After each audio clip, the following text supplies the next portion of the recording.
तेरी याद का दीप जले मन में, एक ज्योत जगे इस जीवन में।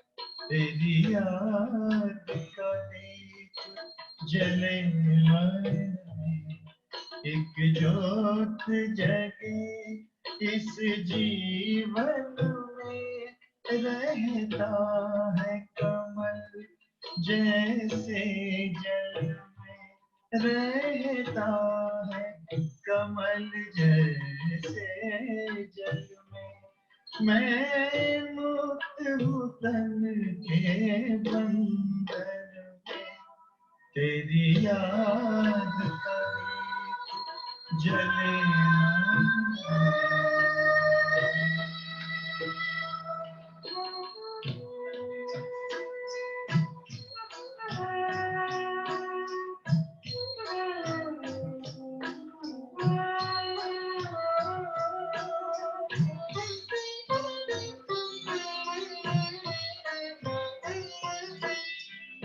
सचमुच वो घड़ी बड़े अद्भुत, तेरे ध्यान में जब खो जाता हूँ।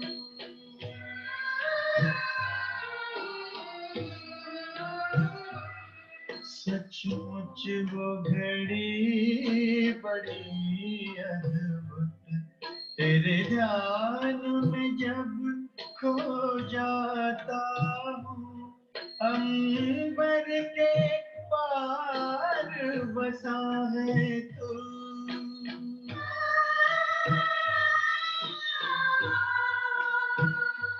अंबर के पार बसा है तू, पर अपने पास ही पाता हूँ। देखूं मैं तुझको चिंतन में, तेरी याद का दीप जले मन में, एक ज्योत जगे इस जीवन में। तेरी याद का दीप जले मन में।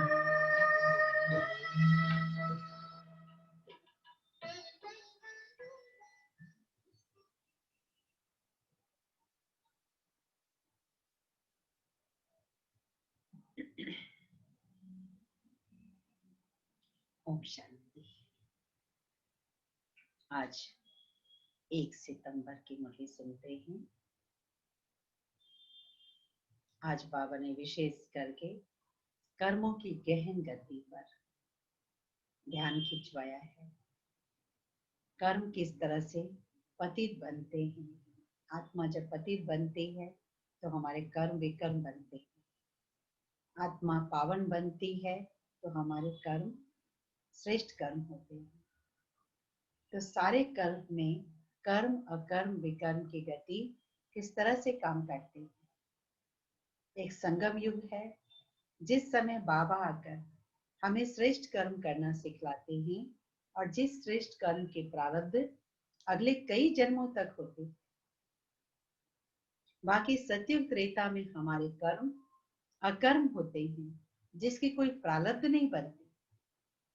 द्वापर से हमारे कर्म पुण्य कर्म होते हैं, जिसके प्रारब्ध केवल एक जन्म तक मिलते हैं।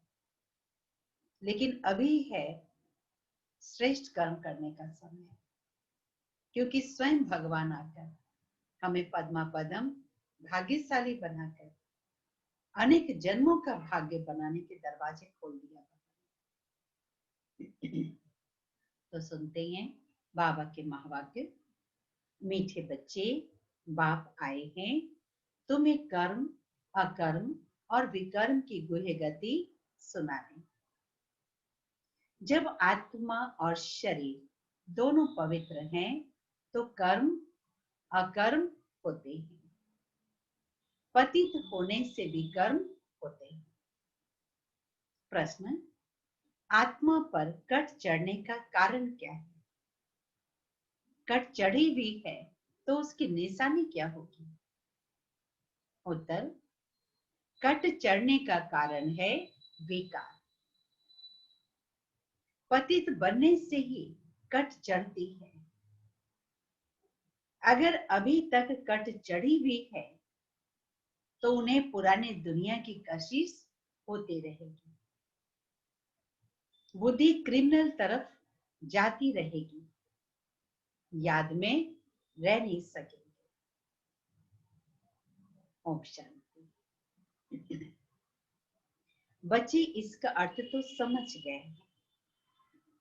ओम शांति कहने से यह निश्चय हो जाता है कि हम आत्मा यहाँ की रहवासी नहीं, हम तो शांति धाम के रहवासी हैं। हमारा धर्म है शांति, आत्मा का स्वधर्म है शांति। जब घर में रहते हैं फिर यहाँ आकर पार्ट बजाते हैं तो आत्मा क्या होती है? वहां शांत अवस्था में होती है। लेकिन जब यहाँ आते हैं पार्ट बजाने, क्योंकि शरीर के साथ तो कर्म करना होता है, तो कर्म होता है एक अच्छा और दूसरा बुरा। कैसे? देखिए बाबा कितना बच्चे जैसे समझाते हैं, एक एक छोटे बच्चे से, जो आज का आया हुआ बच्चा भी समझ जाए और पुराना बच्चा भी और रिमाइंड करा दे। कर्म बुरा होता है रावण राज्य में। रावण राज्य में सबके कर्म विकर्म हो सकते हैं। एक भी मनुष्य नहीं जिससे विकर्म न होता हो। मनुष्य तो समझते हैं साधु सन्यासी आदि से विकर्म हो नहीं सकता, क्योंकि वह पवित्र रहते, सन्यास किया हुआ है। वास्तव में पवित्र किसको कहा जाता है मनुष्य बिल्कुल नहीं जानते। कितनी बड़ी विडंबना है, बाबा पवित्रता पर इतना जोर देते हैं। बिना पवित्रता के भ्रष्टाचार मिट नहीं सकता। लोग समझते हैं कि जो सन्यास किए हुए हैं कोई विकर्म नहीं करते हैं, परंतु और कोई ये भी कहते किसी ने शादी नहीं किया होगा तो भ्रष्टाचार नहीं होगा। अरे केवल स्त्री के कारण भ्रष्टाचार थोड़ी होता है। भ्रष्टाचार तो जिससे अपनापन होता है उसके कारण भी होता है। तो वास्तव में पवित्र किसको कहा जाता है यह बिल्कुल नहीं जानते। कहते भी हैं हम पतित हैं, पतित पावन को बुलाते। जब तक वह न आए तब तक पावन दुनिया बन नहीं सकती। यहाँ यह पतित दुनिया है, इसलिए पावन दुनिया को याद करते हैं। पावन दुनिया में जब जाएंगे तो पतित दुनिया को कभी भी याद नहीं करेंगे। वह दुनिया ही अलग है। हर एक चीज नई फिर पुरानी होती है। नई दुनिया में एक भी पतित हो न सके। नई दुनिया का रचयिता है परम पिता परमात्मा। वही पतित पावन है, उनकी रचना भी जरूर पावन होनी चाहिए। तुम बच्चों में भी कई निश्चय बुद्धि होकर फिर संशय बुद्धि हो जाती। माया एकदम हप कर लेती। तुम महारथी हो ना। महारथियों को भाषण पर बुलाते हैं, महाराजाओं को भी समझाना है। तुम ही पहले पूज्य पावन थे, अभी यह दुनिया पतित है। पावन दुनिया में भारतवासी ही थे। तुम भारतवासी आदि सनातन देवी देवता धर्म के डबल सिरताज संपूर्ण पवित्र थे। तो महारथियों को तो ऐसे समझाना होगा ना, इस नशे से समझाना होगा कि आप ही पहले इतने महान थे, देवी देवताओं के रूप में थे, महाराजा महारानी के रूप में थे, फिर आपको बनना है। भगवान वाच्य काम चेता पर बैठ सामने बन जाते हैं। फिर ज्ञान चिता पर बैठने से घोड़े बनते हैं। अब जो भी समझाते हैं वह तो काम चिता पर बैठ न सके, परंतु ऐसे भी हैं जो औरों को समझाते समझाते काम चिता पर बैठ जाते हैं। आज यह समझाते, कल विकार में गिर पड़ते। माया बड़ी जबरदस्त है, बात मत पूछो। इसलिए बाबा कहते बार बार अपनी कमजोरियों को परखो। अपने अंदर जो भी अवगुण होगा, जिस अवगुण पर आपका ध्यान नहीं जाता है, उस अवगुण के रास्ते से माया प्रवेश कर जाती है, बाबा से दूर कर देती है, धारणाओं से दूर कर देती है, पढ़ाई से दूर कर देती है, संगठन से दूर कर देती है। औरों को समझाने वाले खुद काम चिता पर बैठ जाते हैं, फिर पछताते हैं, यह क्या हुआ? बॉक्सिंग है ना। स्त्री को देखा, कशिश आई, काला मुंह कर दिया। माया बड़ी दुस्तर है। प्रतिज्ञा कर फिर गिरते हैं तो कितना 100 गुना दंड पड़ जाता है। वह तो जैसे शूद्र समान पतित हो गया। गाया भी हुआ है, अमृत पीकर फिर बाहर में जाकर दूसरों को सताते थे, गंद करते थे। ताली 2 हाथों से बजती है, केवल एक पक्ष को दोष नहीं दे सकते। ताली 2 हाथों से बजती है, एक से तो बज न सके, दोनों खराब हो जाते हैं। फिर कोई तो समाचार देते हैं, कोई फिर लज्जा के मारे समाचार ही नहीं देते। समझते हैं कहां ब्राह्मण कुल में नाम बदनाम न हो जाए। युद्ध में कोई हारते हैं तो हाहाकार हो जाता है, अरे इतने बड़े पहलवान को भी हरा दिया। ऐसे बहुत एक्सीडेंट्स होते हैं। माया थप्पड़ मारती है, बहुत बड़ी मंजिल है ना। अब तुम बच्चे समझते हो, जो सतो प्रधान घोड़े थे वही काम चिता पर बैठने से काले तमो प्रधान बने। राम को भी काला बनाते हैं, चित्र तो बहुतों के काले बनाते हैं, परंतु मुख्य बात समझाई जाती है। यहां भी रामचंद्र का काला चित्र है, तो उनसे पूछना चाहिए काला क्यों बनाया है, परंतु कह देंगे वह तो ईश्वर की भावी, यह तो चलता ही आता है, क्यों होता क्या होता कुछ भी नहीं जानते। अभी तुमको बात समझाते हैं, काम चिता पर बैठने से पतित दुखी वर्थ नॉट ए पेनी बन जाते हैं। वह है निर्विकारी दुनिया, यह है विकारी दुनिया। तो ऐसे ऐसे समझाना चाहिए। यह सूर्यवंशी, यह चंद्रवंशी, फिर वैश्यवंशी बनना ही है। वाम मार्ग में आने से फिर वह देवता नहीं कहलाते।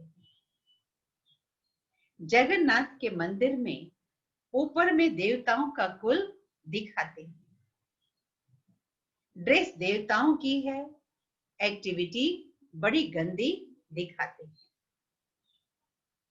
बाप जिन बातों पर अटेंशन खिंचवाते हैं ध्यान देना चाहिए। मंदिरों में बहुत सर्विस हो सकती है, श्रीनाथ द्वारे में भी समझा सकते हैं। पूछना चाहिए इनको काला क्यों बनाया है। ये समझाना तो बहुत अच्छा है। वह है गोल्डन एज, यह है आयरन एज। कट चढ़ जाती है, अभी तुम्हारी कट उतर रही है। जो याद ही नहीं करते तो कट भी नहीं उतरती। बहुत कट चढ़ी हुई होगी तो उसे पुरानी दुनिया की कशिश होती रहेगी। सबसे बड़ी कट चढ़ती है विकारों से। पतित भी उनसे बने हैं। अपनी जांच करनी है, हमारी बुद्धि क्रिमिनल तरफ तो नहीं जाती। अच्छे अच्छे बच्चे फेल हो पड़ते हैं। तुम बच्चों को ये समझ मिली है, मुख्य बात है पवित्रता की। शुरू से लेकर इस पर ये झगड़े चलते आए। बाप ने ये बड़ी युक्ति रची है। तब कहते थे हम ज्ञान अमृत पीने जाते। ज्ञान अमृत है ही ज्ञान सागर के पास। शास्त्र पढ़ने से तो कोई पतित से पावन बन नहीं सकता। पावन बन फिर पावन दुनिया में जाना है। यहाँ पावन बन फिर कहाँ जाएंगे? लोग समझते हैं फलाने ने मोक्ष को पाया, परंतु उसको क्या पता कि अगर मोक्ष को पा लिया तो फिर उनका क्रिया कर्म आदि कर नहीं सकते। यहाँ ज्योति जगाते हैं कि उनको कोई तकलीफ न हो। कोई शरीर छोड़ते हैं ना तो 12 दिन तक उस डेड बॉडी को जहां लेटाते हैं वहां दिया जलाते हैं कि उनको आगे जाने के रास्ते में रोशनी रहे, कोई तकलीफ ना हो। अंधियारे में कहां ठोकरे न खाए। आत्मा तो एक शरीर छोड़ जाकर दूसरा लेती है, सेकंड की बात है। अंधियारा फिर कहां से आया? यह रस्म चली आती है। तुम भी करते थे, आगे कुछ भी नहीं जानते। अभी तुम जानते हो यह शरीर तो मिट्टी हो गया। वहां सतयुग में ऐसी रस्म रिवाज होती नहीं है। आजकल रिद्धि सिद्धि की बातों में कुछ भी रखा नहीं है। समझो कोई को पंख आ जाते हैं, उड़ने लगते हैं, फिर क्या फायदा? तो इससे कुछ भी नहीं मिलेगा। बाप तो कहते हैं मुझे याद करो तो विकर्म विनाश होंगे। यह योग अग्नि है जिससे पति से पावन बनेंगे। नॉलेज से धन मिलता है। योग से एवर हेल्दी पवित्र, ज्ञान से एवर वेल्दी धनवान बनते हैं। योगी की आयु हमेशा बड़ी होती है, भोगी की कम। कृष्ण को योगेश्वर कहते हैं। ईश्वर की याद से कृष्ण बना है। उनको स्वर्ग में योगेश्वर नहीं कहेंगे, वह तो प्रिंस है। पास्ट जन्म में ऐसे कर्म किया है जिससे यह बना है। कर्म अकर्म विकर्म गति भी बाप ने समझाई। आधा कल्प है राम राज्य, आधा कल्प है रावण राज्य। विकार में जाना यह सबसे बड़ा पाप है। सब भाई बहन है ना, आत्माएं सब भाई भाई। भगवान की संतान होकर फिर क्रिमिनल असॉल्ट कैसे करते? हम बीके कभी विकार में जा नहीं सकते। इस युक्ति से ही पवित्र रह सकते हैं। तुम जानते हो अभी रावण राज्य खत्म होना है। फिर हर एक आत्मा पवित्र बन जाती है। इसको कहा जाता है घर घर में सोचना। तुम्हारी ज्योत जगी हुई है, ज्ञान का तीसरा नेत्र मिला है। सतयुग में सब पवित्र ही रहते हैं। यह भी तुम बच्चे ही समझते हो। दूसरों को समझाने की बच्चों में ताकत नंबरवार होती है। नंबरवार ही याद में रहते हैं। राजधानी कैसे स्थापन होती है यह किसी की बुद्धि में भी नहीं होगा। तुम सेना हो ना, जानते हो याद के बल से पवित्र बन हम राजा रानी बनते हैं। फिर दूसरे जन्म में गोल्डन स्पून इन माउथ होगा। बड़ा इम्तिहान पास करने वाले मर्तबे भी बड़ा पाते हैं। फर्क पड़ता है ना, जितनी पढ़ाई उतना सुख। यह तो भगवान पढ़ाते हैं। यह नशा चढ़ा हुआ रहना चाहिए। यह ताकत का माल मिलता है। भगवान बिगर ऐसा भगवान भगवती कौन बनाएगा। तुम अभी पति से पावन बन रहे, फिर जन्म जन्मांतर के लिए सुखी बन जाएंगे, ऊंच पद पाएंगे।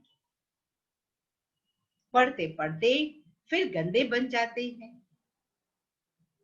देह अभिमान में आने से फिर ज्ञान का तीसरा नेत्र बंद हो जाता है। माया बड़ी जबरदस्त है। बाप खुद कहते हैं बड़ी मेहनत है। मैं कितनी मेहनत करता हूं ब्रह्मा के तन में आकर, लेकिन समझकर फिर भी कह देते ऐसे थोड़ी हो सकता है। शिव बाबा आकर पढ़ाते हैं, हम नहीं मानते। यह चालाकी है। ऐसे भी बोल देते हैं। राजा ही तो स्थापन हो ही जाएगी।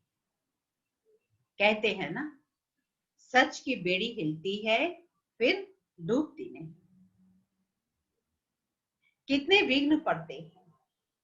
अच्छा, मीठे मीठे सिकिल दे नूर रत्न श्याम से सुंदर बनने वाली आत्माओं प्रति माता पिता बाप दादा का दिल व जान सिख व प्रेम से याद प्यार और गुड मॉर्निंग। रूहानी बाप की रूहानी बच्चों को नमस्ते। हम रूहानी बच्चों की रूहानी बाप दादा को याद प्यार गुड मॉर्निंग, नमस्ते नमस्ते नमस्ते। धारणा के लिए मुख्य सार। पहली पॉइंट, योग की अग्नि से विकारों की कट को उतारना है। अपनी जांच करनी है कि हमारी बुद्धि क्रिमिनल तरफ तो नहीं जाती है। दूसरी पॉइंट, निश्चय बुद्धि बनने के बाद फिर कभी किसी बात में संशय नहीं उठाना है।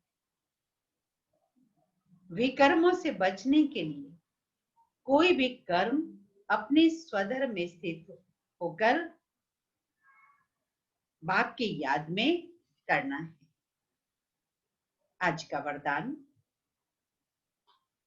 सर्व प्राप्तियों के अनुभव द्वारा पावरफुल बनने वाले सदा सफलता मूर्त भव। जो सर्व प्राप्तियों के अनुभवी मूर्त है वही पावरफुल है। ऐसी पावरफुल सर्व प्राप्तियों की अनुभवी आत्माएं ही सफलता मूर्त बन सकती हैं, क्योंकि अभी सर्व आत्माएं ढूंढेंगी कि सुख शांति के मास्टर दाता कहां है। तो जब आपके पास सर्व शक्तियों का स्टॉक होगा तब तो सबको संतुष्ट कर सके। जैसे आजकल एक ही स्टोर में सब चीजें मिल जाती है, तो ऐसे ही आपको भी बनना है। ऐसे नहीं कि सहन शक्ति हो तो सामना करने की शक्ति नहीं। सर्व शक्तियों का स्टॉक चाहिए, तभी सफलता मूर्त बन सके। आत्मा में एक शक्ति की भी कमी होगी तो सफलता प्राप्त नहीं हो सकती। चाहे सेवा में, चाहे स्व पुरुषार्थ। स्लोगन है, मर्यादाएं ही ब्राह्मण जीवन के कदम है। कदम पर कदम रखना माना मंजिल के समीप पहुंचना। आज मातेश्वरी जगदम्बा मम्मा के अनमोल महावाक्य है। पुरुषार्थ और प्रारब्ध का बना हुआ अनादि ड्रामा। मातेश्वरी जी कहते हैं, पुरुषार्थ और प्रारब्ध दो चीजें हैं। पुरुषार्थ से प्रारब्ध बनती है। यह अनादि सृष्टि का चक्र फिरता रहता है। जो आदि सनातन भारतवासी पूज्य थे, वही फिर पुजारी बने। फिर वही पुजारी पुरुषार्थ कर पूज्य बने। यह उतरना और चढ़ना अनादि ड्रामा का खेल बना हुआ है। किसी जिज्ञासु ने प्रश्न पूछा मम्मा से, मातेश्वरी जी, मेरा भी यह प्रश्न उठता है कि जब ड्रामा ऐसा बना हुआ है, तो फिर अगर ऊपर चढ़ना होगा तो आप ही चढ़ेंगे। फिर पुरुषार्थ करने से फायदा ही क्या हुआ? जो चढ़ेंगे फिर भी गिरेंगे, तो फिर इतना पुरुषार्थ ही क्यों करें? मातेश्वरी जी कहती, आपका कहना है यह ड्रामा हूबहू रिपीट होता है, तो क्या ऑलमाइटी परमात्मा ऐसे खेल को देख खुद थकता नहीं है? जैसे 4 ऋतुओं में सर्दी, गर्मी आदि का फर्क रहता है, तो क्या इस खेल में फर्क नहीं पड़ेगा? अम्मा कहती, बस यही तो खूबी है इस ड्रामा की। हूबहू रिपीट होता है। और इस ड्रामा में और भी खूबी है, जो रिपीट होते हुए भी नित नया लगता है। पहले तो अपने को भी यह शिक्षा नहीं थी, लेकिन जब नॉलेज मिलती है तो जो सेकंड बाय सेकंड चलता है, भल को बहु कल्प पहले वाला चलता है। परंतु जब उनको साक्षी समझ लेते देखते हैं तो नित नया समझते हैं। है 5000 वर्ष का ड्रामा, लेकिन एक 5000 वर्ष के चक्र में कोई भी सीन दोबारा रिपीट नहीं होता, नित नया है। ये ड्रामा की सीक्रेट है। अभी सुख दुख दोनों की पहचान मिली है, इसलिए ऐसे नहीं समझना कि अगर फेल होना ही है तो फिर पढ़े ही क्यों? नहीं, फिर तो ऐसे ही समझे, अगर खाना मिलता होगा तो आपे ही मिलेगा, फिर इतनी मेहनत कर कमाते ही क्यों?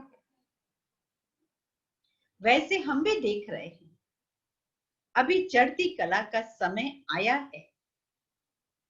वही देवता घराना स्थापन हो रहा है, तो क्यों न अभी ही वो सुख लेवे। जैसे देखो, अब कोई जज बनना होता है तो पुरुषार्थ करेगा ना, तब जब डिग्री को हासिल करें। अगर उसमें फेल हो गया तो मेहनत ही बर्बाद हो जाती है। परंतु इस अविनाशी ज्ञान में ऐसा होता नहीं। जरा भी इस अविनाशी ज्ञान का विनाश नहीं होता है। इतना करके इतना पुरुषार्थ न कर दैवी घराने में न भी आवे, परंतु अगर कम पुरुषार्थ किया तो भी उस सत्युगी दैवी प्रजा में आ सकते हैं। परंतु पुरुषार्थ अवश्य करना है, क्योंकि पुरुषार्थ से ही प्रारब्ध बनेगी। बलिहारी पुरुषार्थ की गाय हुई है। यह ईश्वरीय नॉलेज सर्व मनुष्य आत्माओं के लिए है। ये मम्मा की 2सी क्लास की कुछ पॉइंट्स है। पहले पहले तो अपने को एक मुख्य पॉइंट ख्याल में रखनी है। जब इस मनुष्य सृष्टि झाड़ का बीज रूप परमात्मा है, तो उस परमात्मा द्वारा जो नॉलेज मिल रही है वो सभी मनुष्यों के लिए जरूरी है। सभी धर्म वालों को यह नॉलेज देने का अधिकार है। भल हर एक धर्म की नॉलेज अपनी अपनी है, हर एक का शास्त्र अपना अपना है, हर एक की मत अपनी अपनी है, हर एक का संस्कार अपना अपना है, लेकिन यह नॉलेज सबके लिए है। भल वो इस ज्ञान को न भी उठा सके, हमारे घराने में भी न आवे, परंतु सबका पिता होने के कारण उनसे योग लगाने से पवित्र अवश्य बनेंगे। भले दैवी गुणों की धारणा न हो, रेगुलर पढ़ाई नहीं पढ़े, लेकिन बाबा को याद करने से आत्मा पवित्र बनकर अपने धर्म में पार्ट बजाने के लायक बन जाए। इस पवित्रता के कारण अपने ही सेक्शन में पद अवश्य पाएंगे, क्योंकि योग को तो सभी मनुष्य मानते हैं। बहुत मनुष्य ऐसे कहते हैं हमें भी मुक्ति चाहिए, मगर सजाओं से छूट मुक्त होने की शक्ति भी इस योग द्वारा ही मिल सकती। अच्छा, ओम शांति।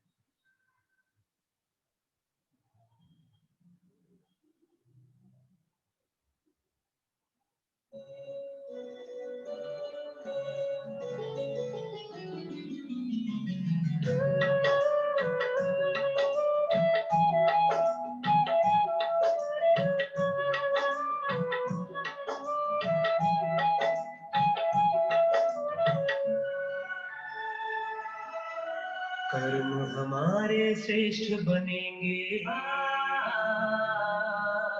कर्म हमारे श्रेष्ठ बनेंगे जब हम खुद पर गौर करेंगे। कर्म हमारे श्रेष्ठ बनेंगे जब हम खुद पर गौर करेंगे। जैसा कर्म हम करेंगे हमें देख कर और करेंगे।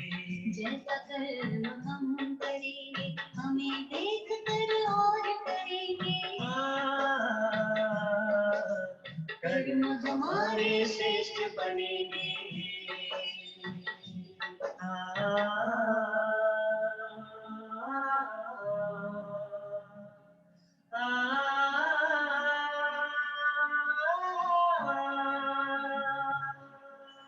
कर्म में दिव्यता, वाणी में मधुरता, खुश रहता और खुशी बांटता। कर्म में दिव्यता, वाणी में मधुरता, खुश रहता और खुशी बांटता। निर्मोही के तौर करेंगे, निर्मोही के तौर करेंगे जब हम खुद पर गौर करेंगे। जैसा कर्म हम करेंगे हमें देख कर और करेंगे। कर्म हमारे श्रेष्ठ बनेंगे।